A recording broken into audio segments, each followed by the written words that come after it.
Okay, student barattoota keenya araandala keemistirii kutaa 9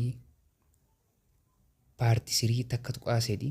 The role chemistry plays in production in the society. Gahee keemistiriin oomisha keessattii fi hawaasa keessatti gahee maalii qabaa kan jedhu as jala laallaa jechuudha.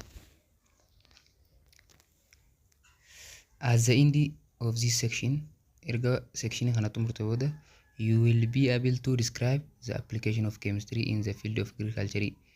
Gahee keemistiriin qonnaa keessa qabu, agriculture keessa gahee maalii qabaa, medicina keessatti, fayyaa keessatti, food production oomisha nyaataa keessatti, building construction ijaarsa manneen keessatti gahee inni qabu beekuun barbaachisaadha jedha.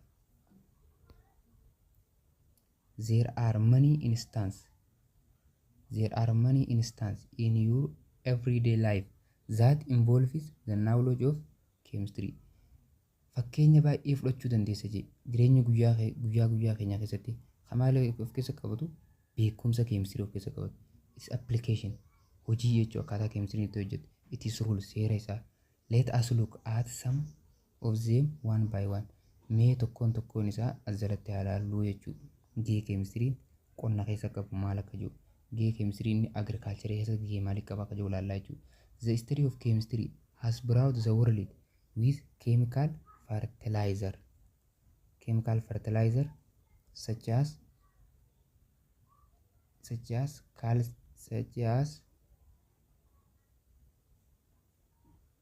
calcium superphosphate, urea, ammonium sulfate, sodium nitrate. The history of chemistry has brought the world.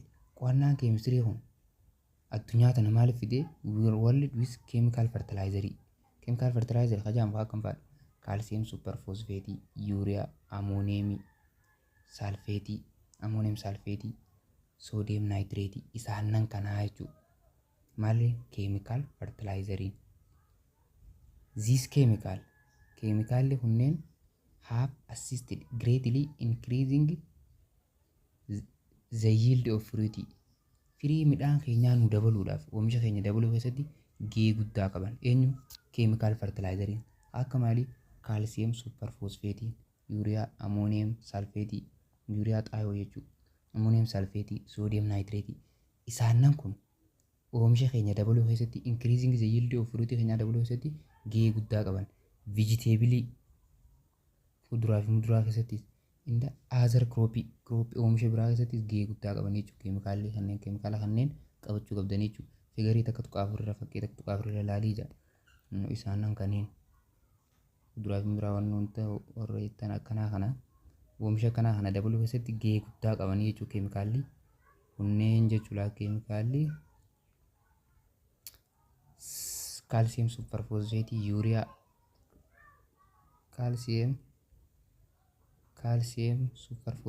urea, ammonium sulfate, sodium nitrate kun these chemical have assisted greatly increasing the yield of fruit.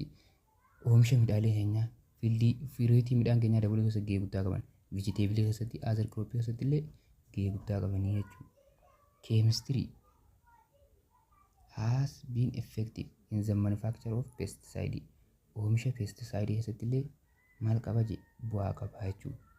Pesticide which have lessened the crop damage.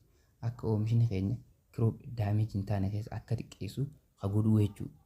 Pesticidein kun depending on the target pest irratti hundeenya ilbisoota jechuudha. Pesticide jechuun ilbisa jechuudha. Pesticidein kun bakka meeqa qoodama? Include fungicide, herbicide, insecticide. Fungicide jechuun qoricha fangasii ajjeesu jechuudha. Herbicidein aramaadha. Insecticidein ilbisoota kan ajjeesu. Akka ilbisoonni san midhaan irratti dhiibbaa hin geessisne kan godhu jechuudha. Qoricha ilbisoota san irraa ajjeesu maal jedhama? Insecticide. Fangasii ajjeesu fungicide. Aramaa herbicide jechuudha. Thus kunneen we can supply to the ever growing demand for food. Isaanan kun akka maal godha? Gisee isaan kana irratti daleessine we can supply to the ever growing demand for food. Fedhiin nyaataa akka dabalu godhaa jechuudha. Akka hanqinni nyaataa hin jiraanne godhaa jechuudha. Isaanan kana gisee fayyadamu. Chemistry has also an important role in the manufacturing better quality plastic pipe for irrigation.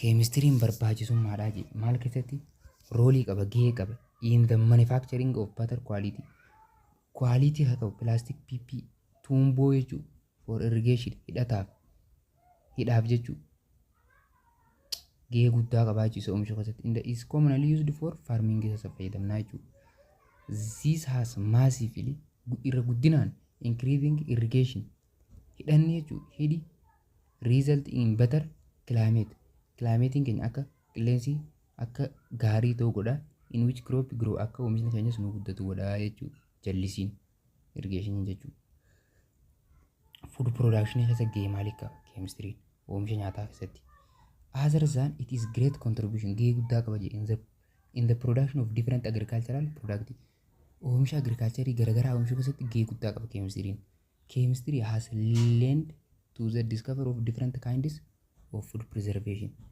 karaalee food preservation jechuun karaalee nyaata tokko itti preserve goonu maal kanarrallee gahee jira jechuu keemistiriin karaalee nyaata bifa adda addaatiin different kind of food preservative karaalee nyaata itti preserve goonu karaalee hedduu jira jechuu this chemical have greatly assisted to preserve food product oomishni keenya akka maal ta'u preserve godhu ta'uu godhaa jechuu for long period yeroo dheeraaf akka turu it has given method to test the presence of adulterants which ensure the supply of poor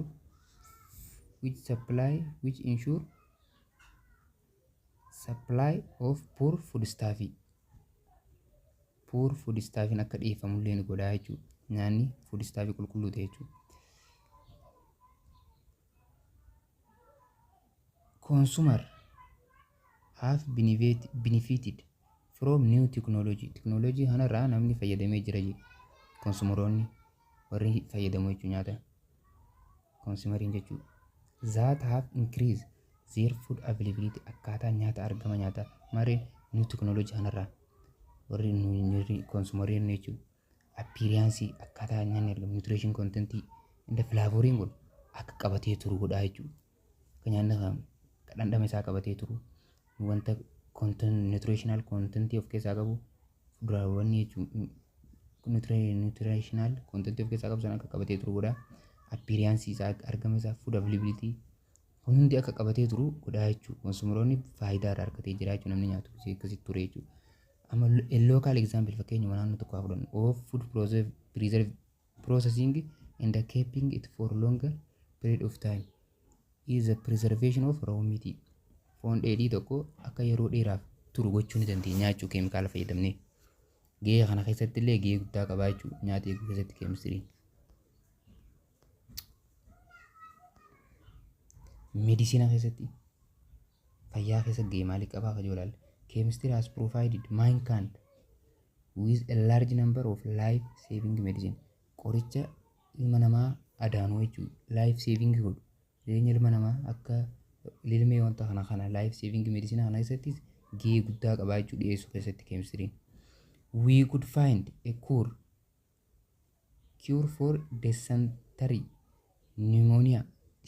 fi pneumonia as a result of discovery of sulfur drug in the penicillin isaanan dysentery kanaa fi pneumonia qorichi maali sulfur drug fi penicillin isaan kun dhukkuba kanaaf dysentery fi pneumonia kanaaf qorichi maali sulfur drug fi penicillin dawaan isaa dysentery fi pneumonia maali sulfur drug fi penicillin dawaa isaati jechuu qabachuu qabdan dysentery fi pneumonia maali as a result of discovery of sulfur drug fi penicillin dhukkuba kanneeniif qorichaa jechuu beside the life saving drug like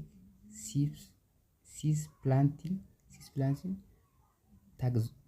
taxol are effective for cancer therapy dhukkuba kaanseriitiif qorichi drugin malee life saving drugin cisplatin fi taxolin for cancer therapy qoricha cancer therapy cisplatin kanaa fi taxol kanaa jechuudha kamaaliif cancer therapy dhaaf jechuudha dhukkuba kaanseriitiif in the AZDT is used for ADC victim ADC for maal fayyadamna AZDT kanaa jechuudha.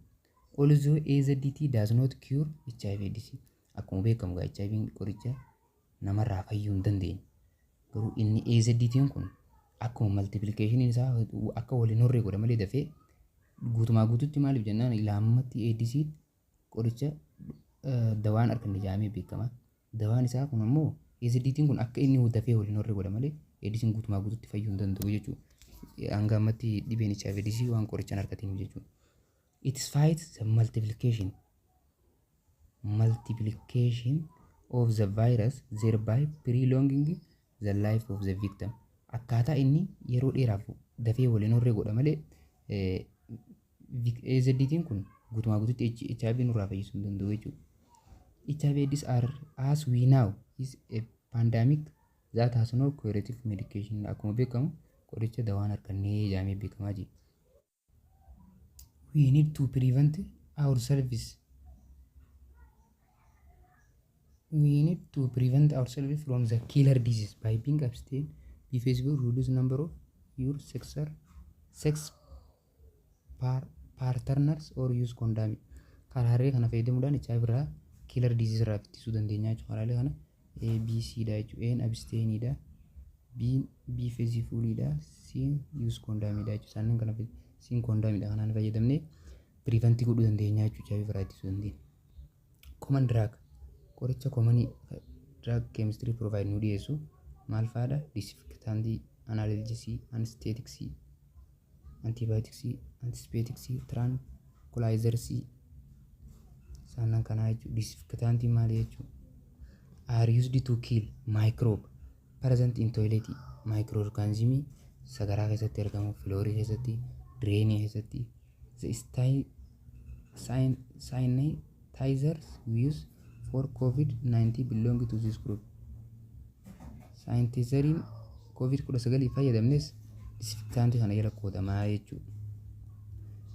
Analgesics ammoo analgesics or painkiller is any member of the group of drug used to achieve analgesia or relief from pain. Akka dhukkubbiin sitti hin dhagahamne qoricha si godhu jechuudha. Analgesikiin kun painkiller jedhama jechuudha. Used to achieve analgesia dha jechuudha. Analgesia dha.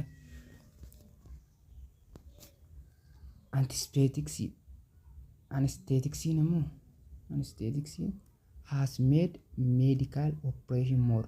Akka medical operation is godhamu analgesics kana jala qoodamaninis tokkuma jechuudha. Has made medical operation the more effective via relieving pain. Kunis akka operation gisee godhan isa kana dirataa jechuudha. Akka dhukkubbiin sitti hin dhagahamne asii godhu jechuudha. Antibiotics are used to control infection in the cure disease. Infection akka control godhaa jechuudha. Infection wantoota gama alarraa qaama keenya seenu infection maal godhaa? Control godhaa jechuudha. Infection cure disease dha jechuudha. Antibiotics antiseptics ammoo are used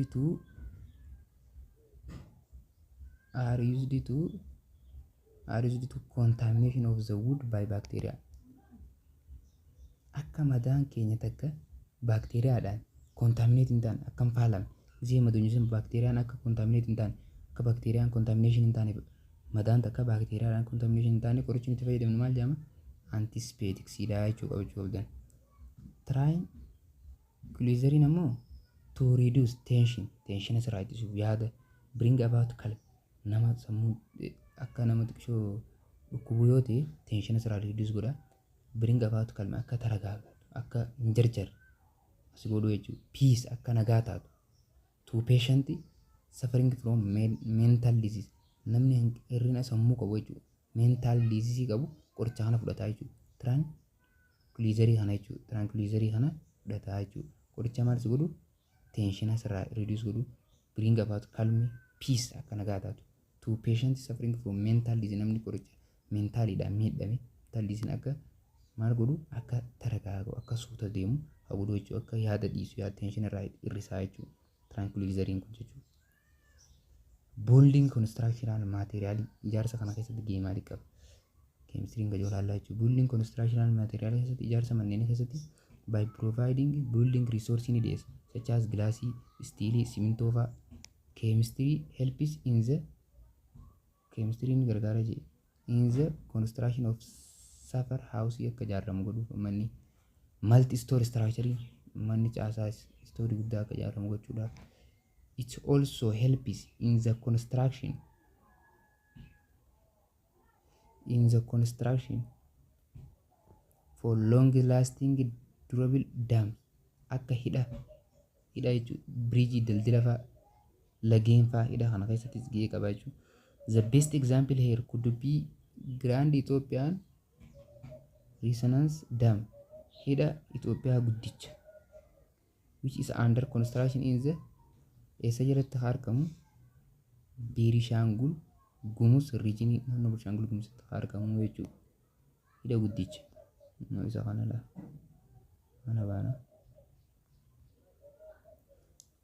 which is under construction in the Beenishaangul Gumuz region keessatti argamaa jechuudha. GERD kun is 6,450 megawatt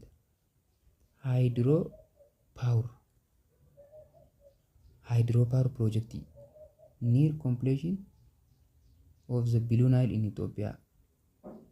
Hojii walitti hidhata qabaa jechuun Blue Nile dha. Hangam takka maddisiisaa hydropoweri 6,450 jechuudha. Located about 30 km upstream argamaa jechuudha. Of border with Sudan jechuudha. It will be maal jedhamee beekaminni kun GR hola Grand Ethiopian Renaissance Dam kun it will be largest hydropower project in Africa. Humna projectii power hydropower guddicha Afrikaa keessaa jedhamee beekamu keessaa isa tokko jechuudha. GRD kun jechuudha. Grand Ethiopian Renaissance Dam kun largest hydropower project in Africa keessaa isa tokko jechuudha. Isa guddaa. Hariiroo keemistiriin saannaawwan agriikaalcharii hojii qabu as garsaa jechuudha. Hariiroo keemistirii keessatti hojii meedisinaa hojii buulin kursaa ijaarsa manneen hojii food production hojii qabu laallee jirraa jechuudha. Studentii har'aaf nu gahaa asirra dhaabna. Chaayinaala keenya kana yoo isinitti tole subscribe godhaadhaa, share hiriyoota keessanii like gochuun dagatinaadhaa. Bakka isin hin gallettis komentii godhaadhaa, waan komentii jiru ni ilaallaa. Thanks.